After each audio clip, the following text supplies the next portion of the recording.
Okay, hello everyone and welcome back to another video. I know I haven't made a video in a few weeks simply due to the fact that I've been busy at work still. A lot has happened since that I haven't really talked about on social media or anything. But I'm back with another video again, and this video is going to be my top 5 alternative rock bands of all time. Now these bands, most of them I've been listening to for a very long time, except for maybe one on this list that I discovered over the past couple of years. But all 5 of these bands for sure are definitely my favorite alternative rock bands of all time, and I still listen to them fairly often today, along with the many other things I listen to, because my catalog is so gigantic that, you know, I listen to something different every day. You know, I don't listen to the same things every day. I'm just not the type of person.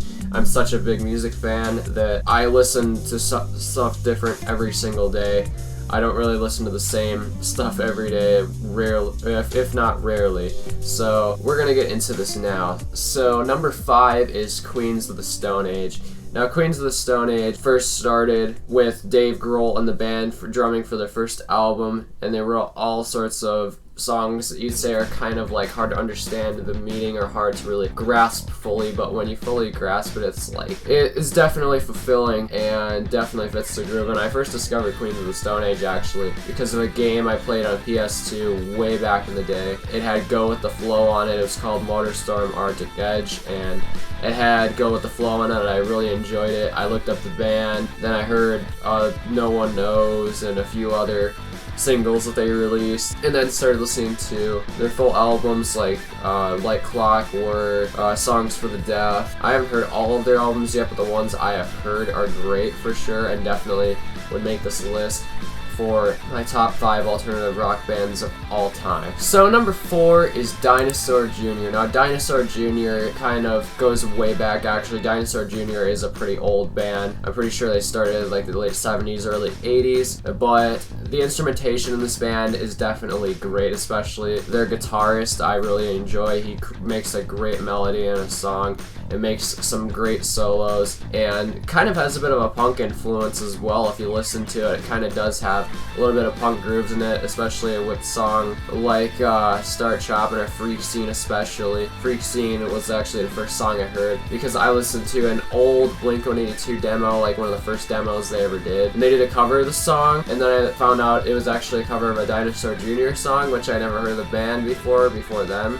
So I listened to it, and that was actually the first song I heard by them, and man, I thought they were strange at first. Like, I didn't quite get it at all because, you know, the video and just the whole look of the video and everything, I didn't quite get the message because the video looked like pretty much an acid trip pretty much, and I didn't understand it. But I thought the music was great for sure. I thought even the vocals were great for sure in this band.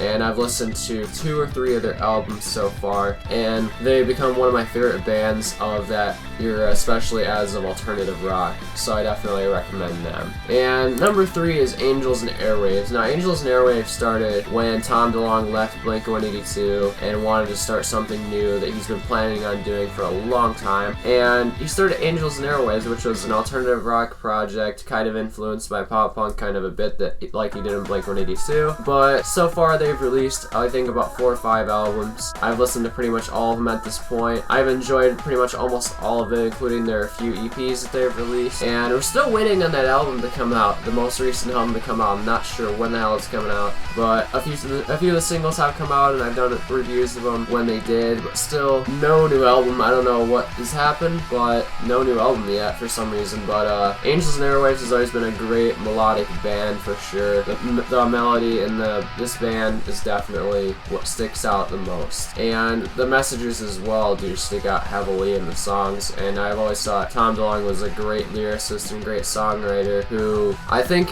kind of noticed after he left Blink-182 that something really changed in the band as of their sound and songwriting, and that kind of proves that he had a heavy influence on the band as of song structure and melody. So Angels and Airwaves is a great band, and I definitely recommend them. Number 2 is Chevelle. Now I first heard Chevelle way back in the day when I was like, I think 8 or 9 years old. I found it randomly because I found a file of one of their albums on the computer. I'm not sure where it's from, but I found files of one of their old albums on my computer years ago that I had way back in the day, and that's how I first heard them, and I thought it was really atmospheric because I actually did first hear Point Number One, if you can believe it, one of their least known albums I heard first before any of the others, and I thought it was great, and I got so used to that sound, and you could tell, you know, this was the album that really set them off. And the further albums after that, like Wonder What's Next and Sci-Fi Crime, were both really great as well, had really great meanings behind them, had really great messages, like their most known song, The Red, or Send the Pain Below, all have really, like, almost dark messages pretty much, since they're about dark feelings, but, you know, they definitely all have their own unique message. And Get Over It as well is another great song. They have so many great songs. Pretty much every song I've heard from this band is just great, you know, and they kind of have a metal influence as well. If you listen to them, they definitely do have that metal influence, or some people will call them alternative metal, some alternative rock, depending on, you know, what song or album you're listening to, but who cares? This band's a great band nonetheless. Who gives a damn what, you know, they classify as. So, number 1 is the Foo Fighters. Now, the Foo Fighters, of course, was started by Dave Grohl after Kurt Cobain passed away and Nirvana split up. And, man, every song I've heard from the Foo Fighters is just great, man. I know some people may disagree with that or whatever. I don't know, depending on who's really watching. But Foo Fighters, I've always thought was a great band. I've heard The Color and the Shape. And, man, Dave Grohl is an absolute great songwriter, you know. He's written songs about being a hero and saving people. He's written songs about, you know, even things like something as small as losing a lover or whatever, or the future. Just, this guy can write about anything to make it sound good, you know.